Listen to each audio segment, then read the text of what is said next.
Welcome to this week's episode of Roadmap. I'm your host, Rach, and this week I'm joined by Adil Hussain from the Financial Times.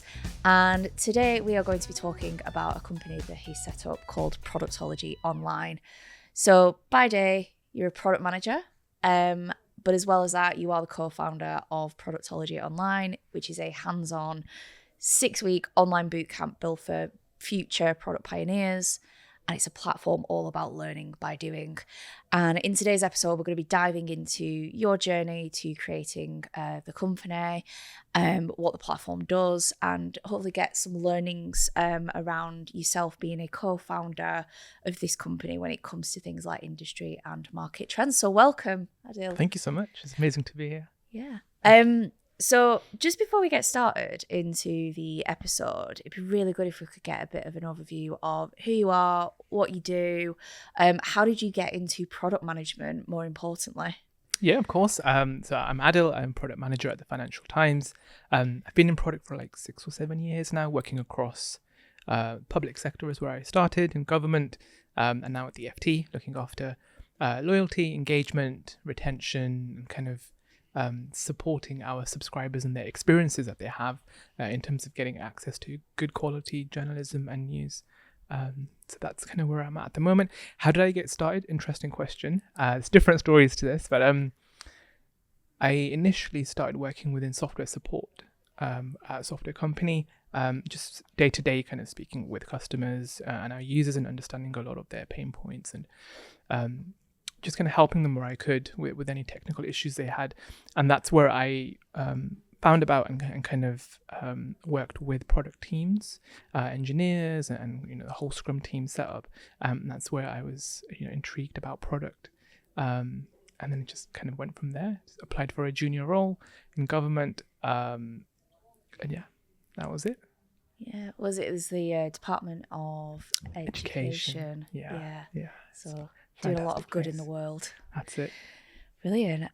So yeah, how was that? I guess because you've worked across multiple different industries as well. How has that shaped your approach to how you build products? Have you managed to gain like different experiences? How's that shaped how you are today as a product manager?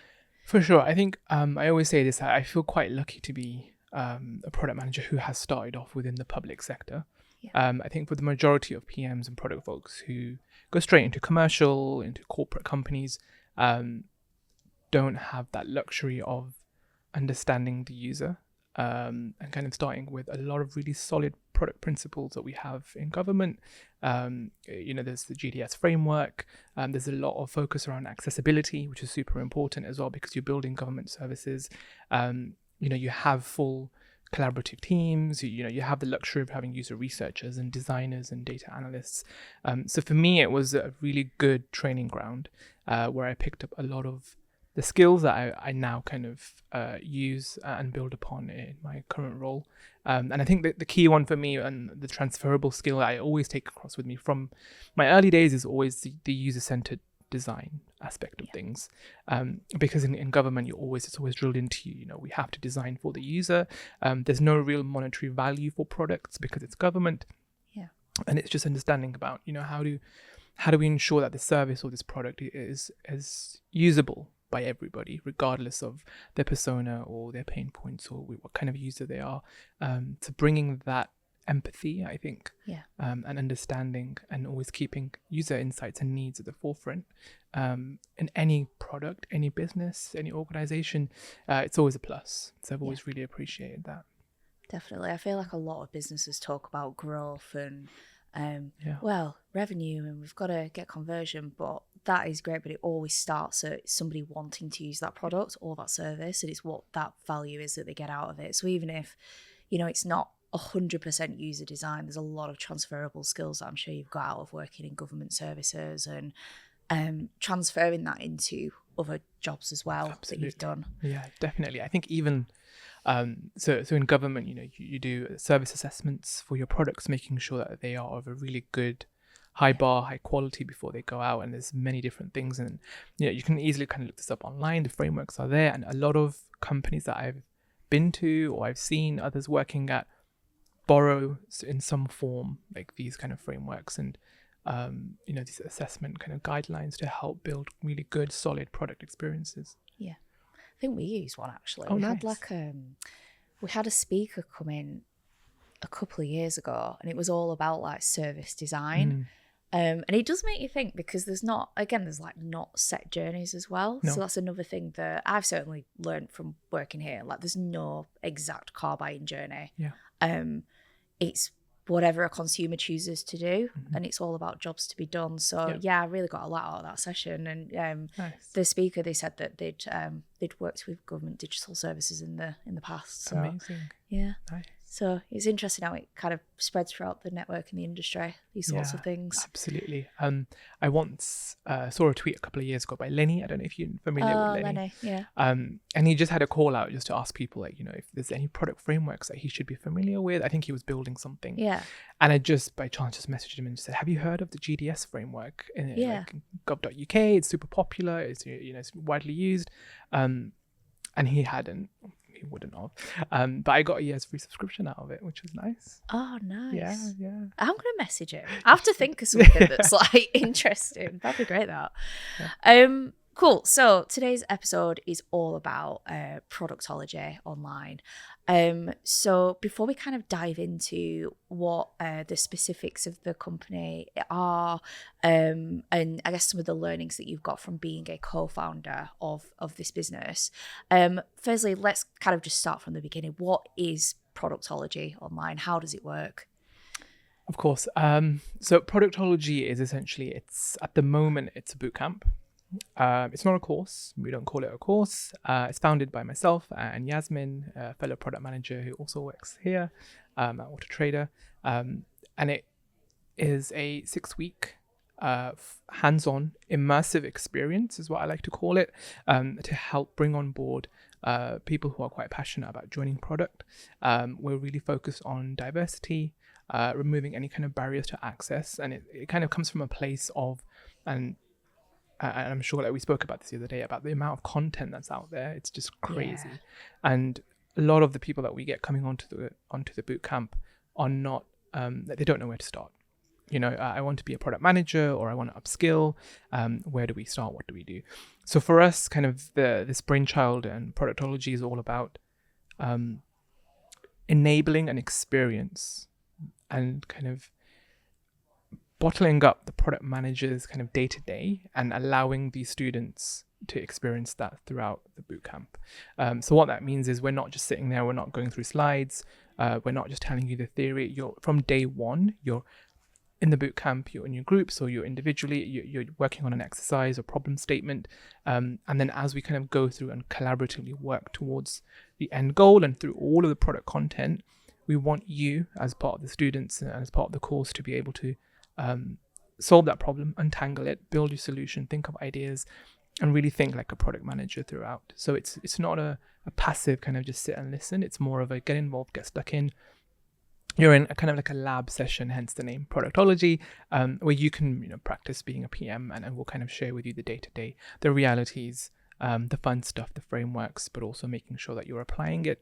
And then the crucial thing for us is to enable these people to take something away at the end of the bootcamp, so they've got something to show for interviews or as a portfolio piece or just something to talk about, so it helps them with their first step in the product journey. Yeah, and I can imagine as well, because I definitely remember like my first ever interview when I was entering product, and there was like buzzwords and scenarios so I worked in analytics before I became a product manager, which is completely different. It has its own industry, its own ways of working. I'd never heard of product management before, but because I'd seen the job description, it was like an associate role.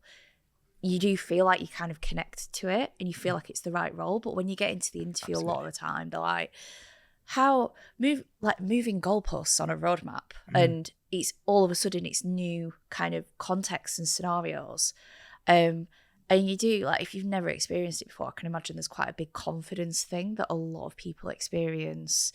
So yeah, that sounds definitely useful. Has it been really useful for people as well when they've taken it into interviews? And absolutely. So I think our first bootcamp that we did, one of our students secured a job in like a couple of weeks, and he had no background in product.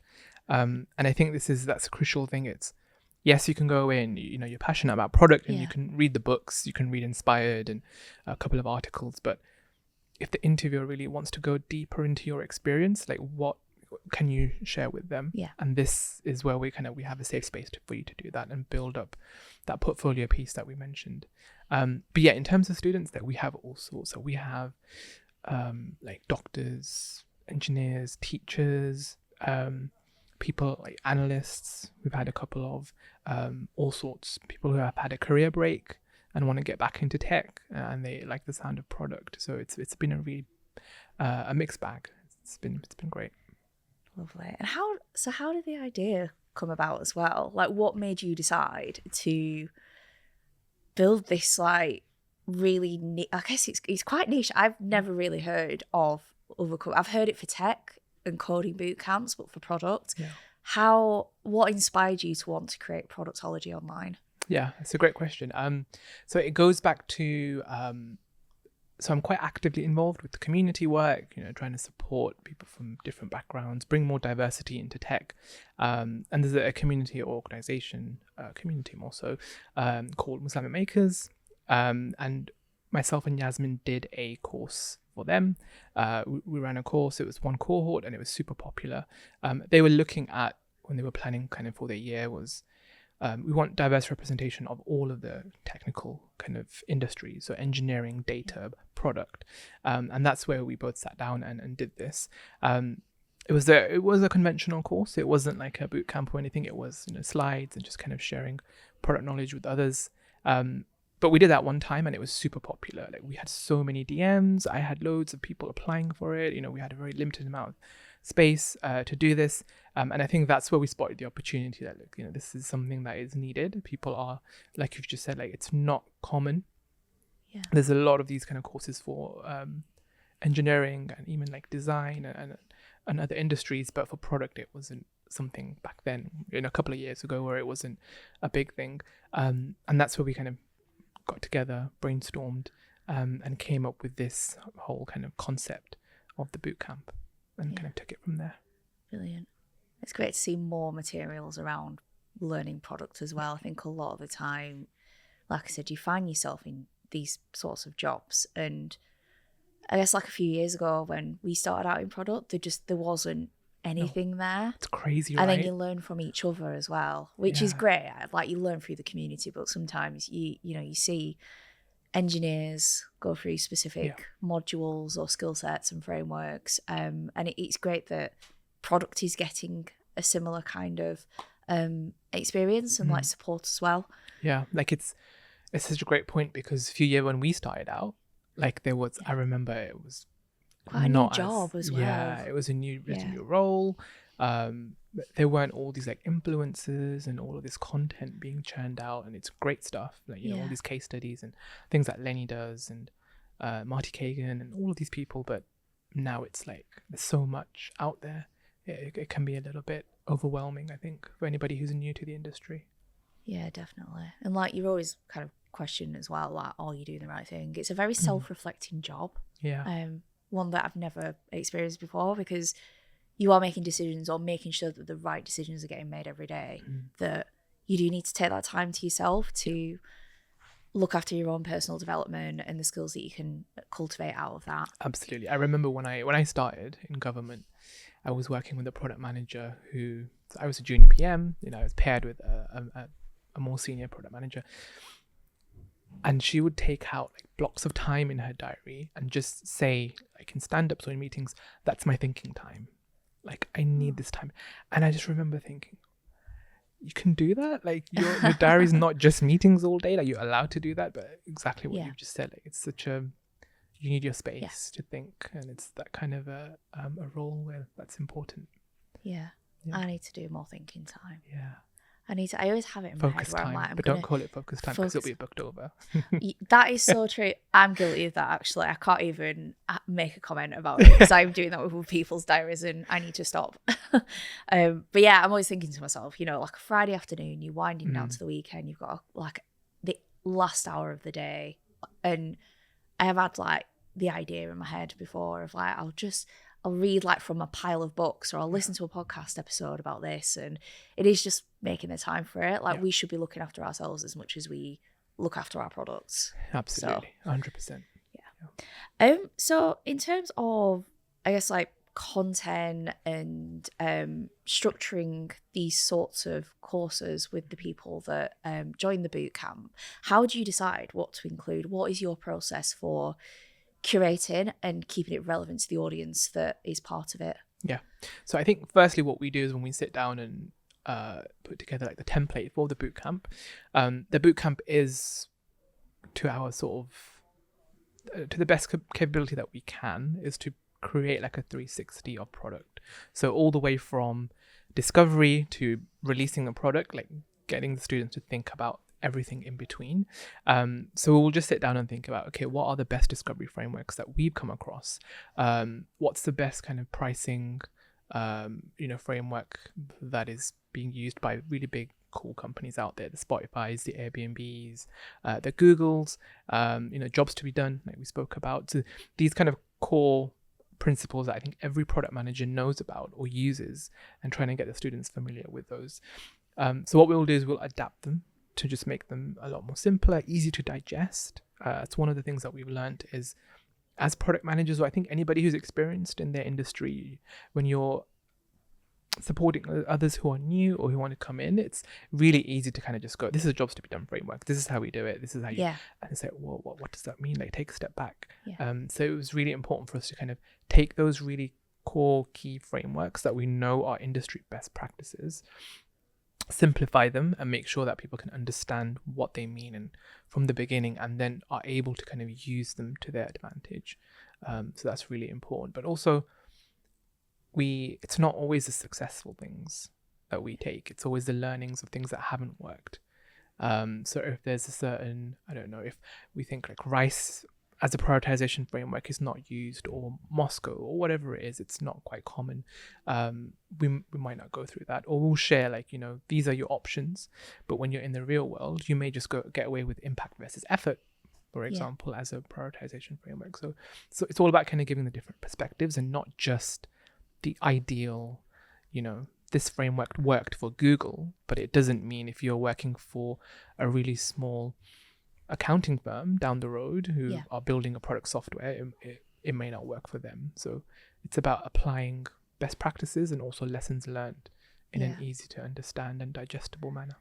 Yeah, and I guess it's taking what you need as well. It does remind me a bit of, when you open Miro up, and you've got an idea in your head of what you need to be doing. Yeah. And all these templates appear. Yeah. And that's what it reminds me of sometimes when you don't get that support, and that they're all really interesting templates and frameworks and all these great things that have come out of the Miroverse, but it's so specific to these companies. And I think in a world where, there are useful things out there, it's tapping into that and knowing what it means, how you can apply it. And I've used like templates where I'm like, this looks really good for the problem that I'm trying to solve, and then you use it and you're trying to make what you have fit into that rather than adapting it. So Miro is helpful, but I think sometimes it's like I need more context than what it's saying at the minute. The Miroverse is super useful. That's an absolute goldmine. But again, I think it's useful when the context or the goal of what it is you're trying to achieve. If you're doing a nice flashy workshop with your team, for sure, like, use one of the templates. And this is the exact thing that it's also a contributing factor to why we did Productology. I've mentored people, and I've seen so many people who assume that product is frameworks, product is templates, and I can just take this thing and just use that, and that will mean that I get the job done. And that's exactly what we don't want to do. And we want to make sure that it's more about the thinking and the understanding and problem solving, regardless of what kind of frameworks you have at your disposal or you don't.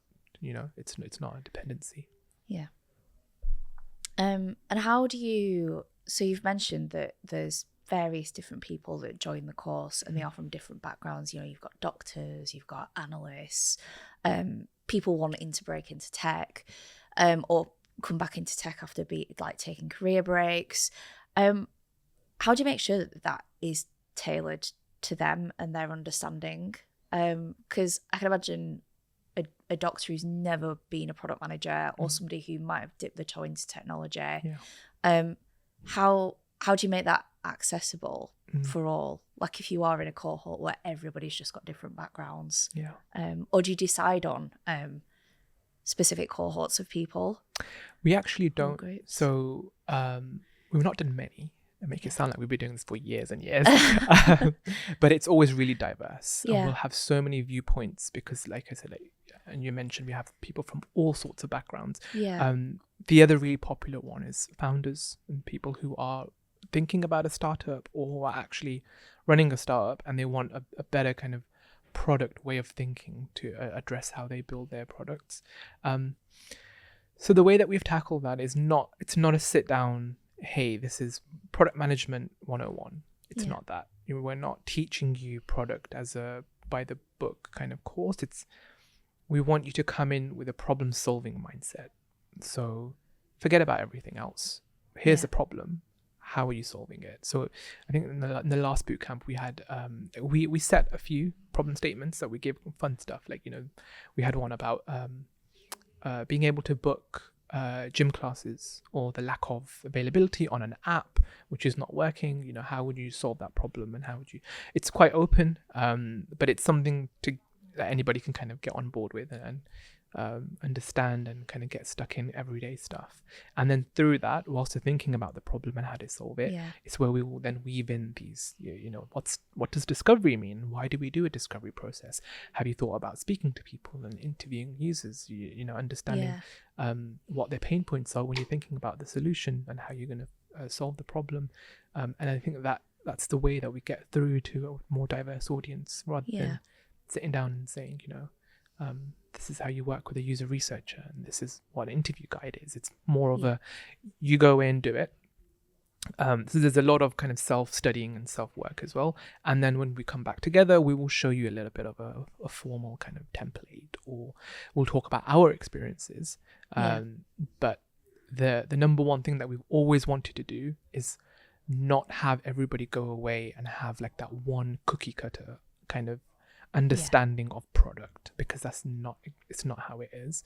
And for me personally, it's been one of my biggest lessons throughout my career is don't get bogged down with how product is done at one company or organization, because it's not going to be applicable to anywhere else. Varies so much. I've made that mistake myself. I've gone from one company that does like OKRs, you go to another company and it's like, actually we measure this. And then you've got to be like, well, I've just spent the past couple of years of my career really thinking this is important. And actually it isn't. Because do you always get the question as well of like, what is the role of a product manager? Because I've had this throughout my career, and I think that we're actually having like, because I hate, I've said this on so many podcasts, I feel like this is going to be my catchphrase, but like I hate the word CEO of your product. Oh my God. I hate that. I'm not the sole decision maker. No. I'm just here to make sure that I'm getting the best out of the people around me. And you do not need to have a specific degree for that or a specific framework. You just need to do what you need to do of what a company needs of you to unlock that value. So I can definitely see that where I've made that mistake in the past of just thinking, well, I've sold this company in this way at this company.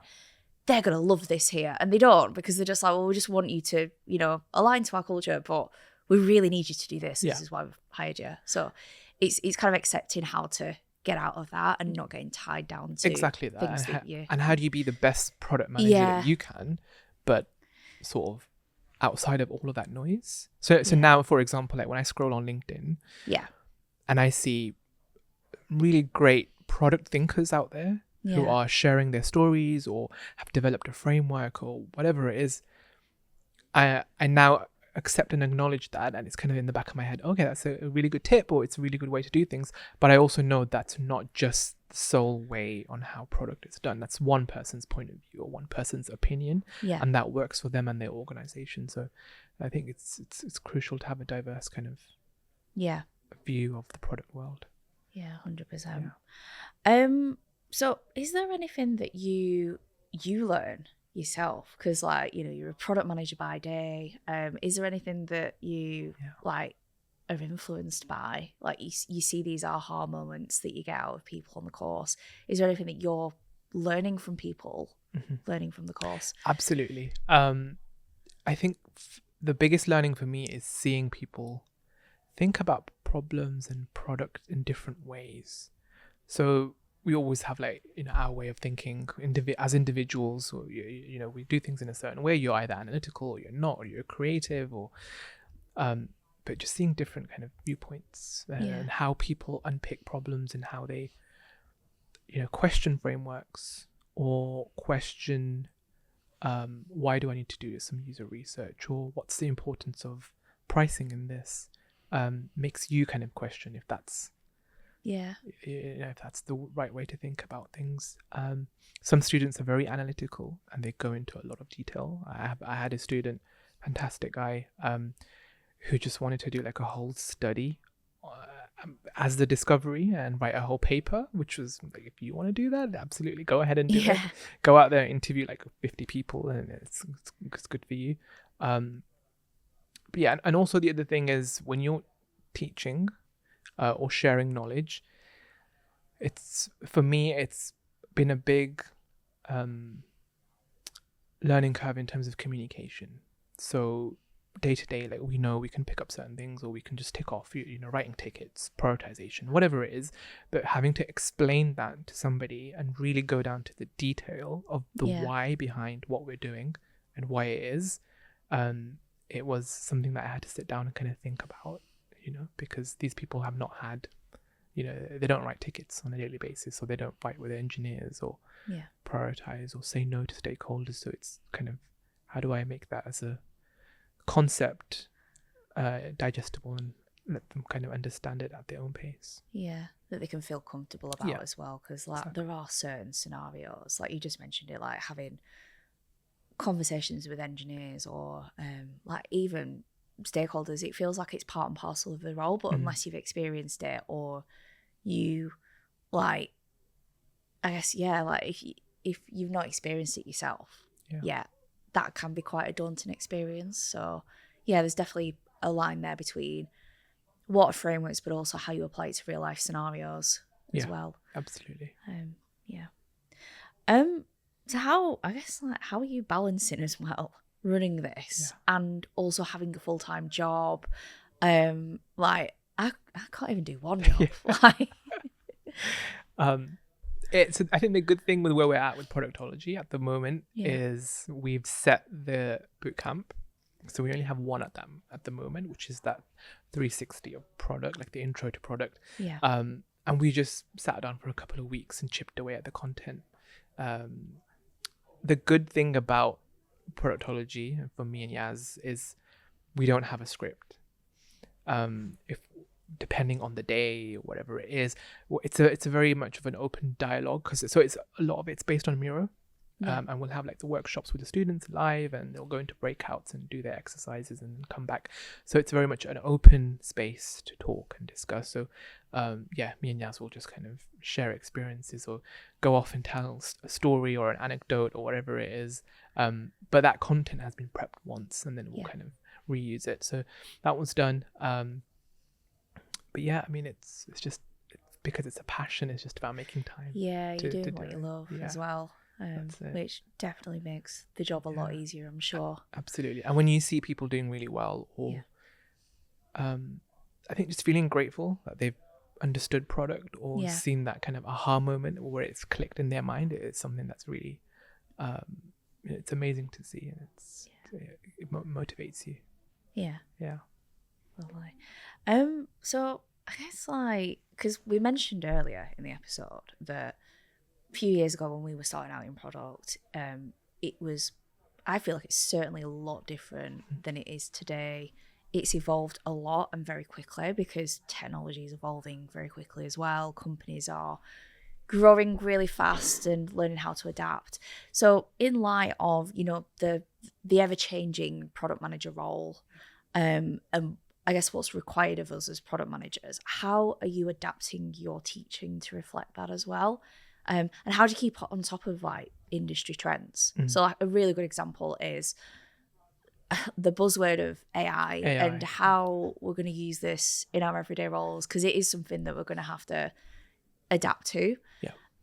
So for instance, when you see things like that, how do you consider that as part of your how you teach people? So it's a great question. I think with AI and in terms of product in general, it's been a slow-ish moving train for like 2 years, and then now all of a sudden it's just hit us like a ton of bricks. Where it's like AI in everything.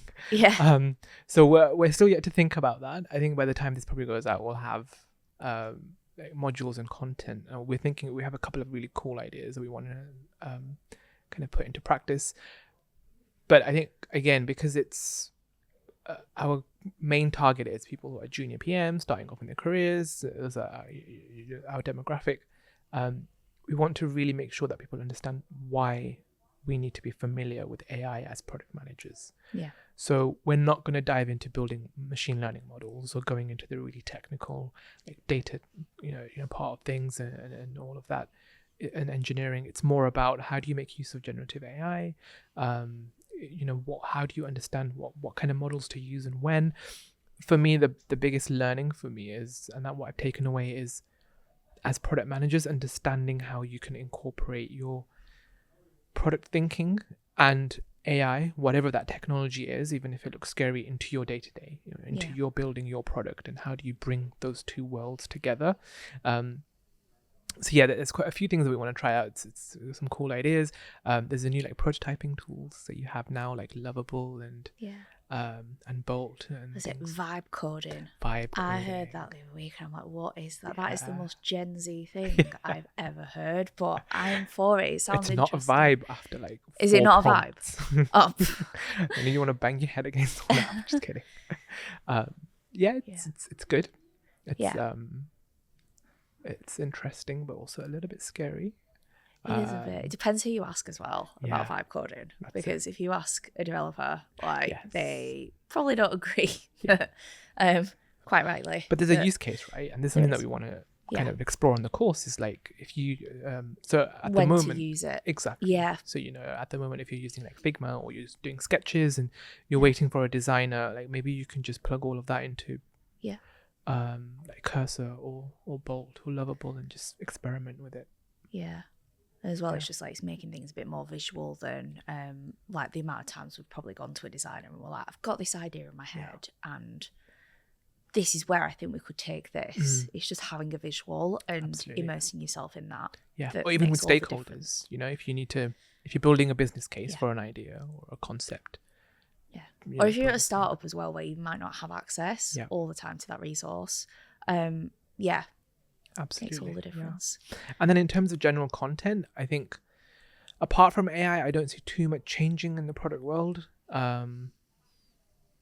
More and more people are expressive and opinionated, which is great. But I think in terms of those basics, like the everyday product essentials that we've pretty much covered, we're seeing trends now of PMs being more generalists rather than when I started out there was a very distinct you're a data product manager or you're a technical product manager or you're a general product manager.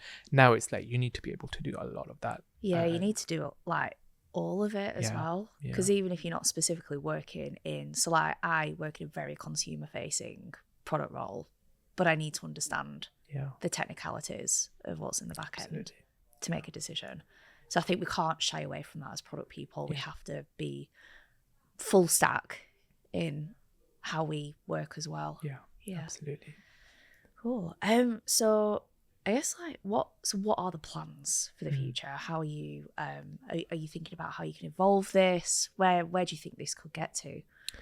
I think there's a lot of scope to evolve this. We're looking at it from like a product iteration lens.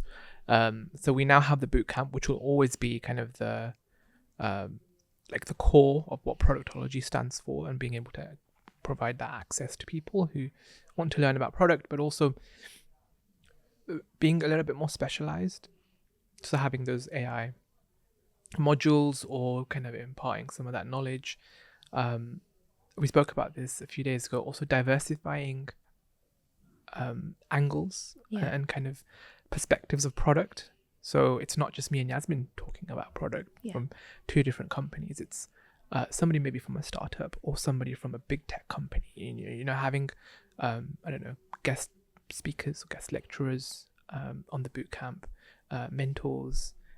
We're also looking at like on-demand content as well, and then also building a bit of a community around it. So it's not just you've come in, you've done the bootcamp, and now you're off. It's building a bit of a kind of alumni-ship feel. So lots of ideas floating about. I mean, we might do an opportunity tree, you know. Think nice. About sizing. No, I'm kidding. Bit of Moscow. A bit of Moscow, yeah. But yeah, there's a lot of scope. So looking forward to it. Yeah. Exciting. We will leave a link to the website as well in the show notes. Amazing. So if anybody is listening, we will make sure that you can access that. So I guess like closing question. What is one misconception about product management that you wish more people understood? I think it's a great question. And it goes back to the point that you made earlier about ownership.